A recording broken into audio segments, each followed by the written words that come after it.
விதிகளை மீறி அமெரிக்க international school ஒன்னு தமிழகத்துல இயங்கிட்டு இருக்கு அப்படின்னு ஆம் ஆத்மி கட்சி தலைவர் வசீகரர் ஒரு குற்றச்சாட்டை முன் வச்சிருக்காரு. அதை பத்தி தான் இந்த ஒரு வீடியோல நம்ம பார்க்க போறோம். சென்னை வேளச்சேரி பக்கத்துல அமெரிக்க தூதகரத்தோட மேற்பார்வையில ஒரு இன்டர்நேஷனல் ஸ்கூல் ஒன்னு இயங்கிட்டு வருது. இந்த ஸ்கூல் நம்ம தமிழக அரசுக்கு சொந்தமான நிலத்துல சுமார் 12 ஏக்கர் நிலப்பரப்புல இருக்குன்னும் இதோட மதிப்பு 800 கோடினும் சொல்றாங்க. ஆனா இந்த ஸ்கூல் இயங்குறதுக்கு மாதம் 1 லட்சம் மட்டும்தான் வாடகையா கொடுத்துட்டு இருக்காங்கன்னும் இது தமிழக மக்களை சுரண்டறதுக்கான ஒரு முயற்சி தான் அப்படின்னு வசீகரர் அவர் குற்றச்சாட்டை முன் வச்சிருக்காரு.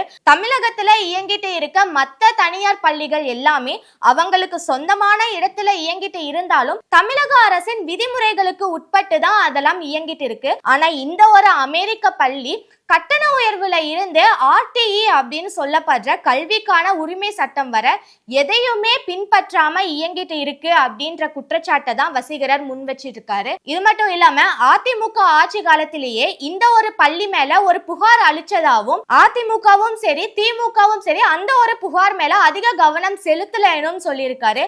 அதிமுக ஆட்சி காலத்துல PTR பழனிவேல் தியாகராஜன் அவரோட குழந்தைகள் அந்த ஒரு ஸ்கூல்ல படிச்சுட்டு இருக்கப்போ கட்டண உயர்வு ரொம்ப அதிகமா இருக்குன்னு ஒரு புகாரை அளிச்சிருக்காரு.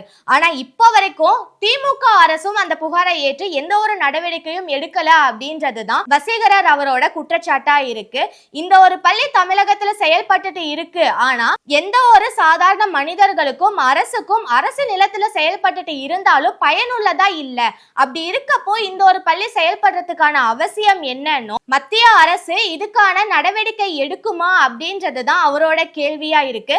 அது மட்டும் இல்லாம ஆம் ஆத்மி கட்சி சார்பா இந்த விஷயத்தை பத்தி பேசுறதுக்காக முதலமைச்சரை சந்திக்க இருக்கிறதாவும் இதுக்கான சரியான ஒரு பதில் கிடைக்கிற வரைக்கும் போராட்டத்தை முன்னெடுப்போம் அப்படின்னு சொல்லியிருக்காரு. இத பத்தி நீங்க என்ன நினைக்கிறீங்க அப்படின்றத கமெண்ட்ல சொல்லுங்க.